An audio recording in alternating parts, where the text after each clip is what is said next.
There was a butterbur leaf in a country of the south. A lot of butterbur trees with big leaves looked very nice. A snail was living on the back of a butterbur leaf. The snail ate the butterbur leaves and lived peacefully, moving from one leaf or stem to another. Two snails were living on the back of the butterbur leaves.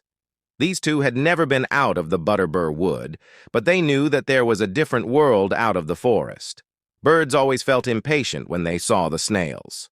"Hey, why are you that lazy? Try to walk faster." When the birds complained, one snail said, "That's because we are not in a hurry. Why don't you just stop crawling around here and go some other places? We have a roof and it's full of food here. If you like staying here that much, do as you want." The short-tempered bird flew away to the sky. But the snails did not envy the bird that could fly everywhere freely. "Even she has wings. She has no house. It must be very uncomfortable. If it rains or something scary comes up, how can she hide her head and legs?" The two snails felt pity for the bird. They were just lonely because they were only two. One day, they found a little snail crying on the back of a butterbur leaf. "What a pity! What's happened?" "Hey, little snail, where are you from?" the two snails asked the crying little snail. The little snail cried and said he was searching for his dad, mom, and his brothers for a few days. "Oh dear, stop crying. I will be your dad. And I will be your mom. Come on."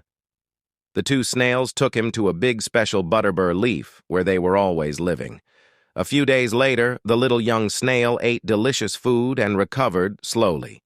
Even his mom and dad were surprised that the baby snail could crawl very quickly and play far away from the leaf. "Sweetheart, you don't need to crawl very fast. Always walk slowly." She showed him slow crawling. When it rained, funny sounds came from the splashing raindrop on the butterbur leaf. "Do you like it? It sounds like a drum, doesn't it?" The husband snail was proud of himself, as if he made the sound. "Wow, it's funny." The baby snail was very happy. The baby snail is old enough to marry now. His mom and dad searched for his bride, crawling from one butterbur leaf to another. A ladybug heard it and visited them. "I know a great one." Mom and dad snails were happy to hear that and asked, "Does she have a house?" "It's not just a house. She has her own wonderful." "It's not just a house. She has her own wonderful castle with 700 hallways. She is the queen ant." The ladybug told them proudly, "Thank you for your kindness, but our baby will be eaten by ants if he marries to the queen ant."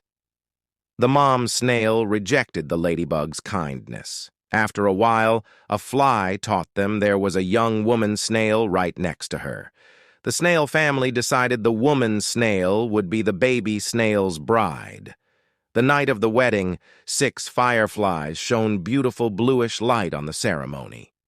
The snail family lived together happily and peacefully ever after.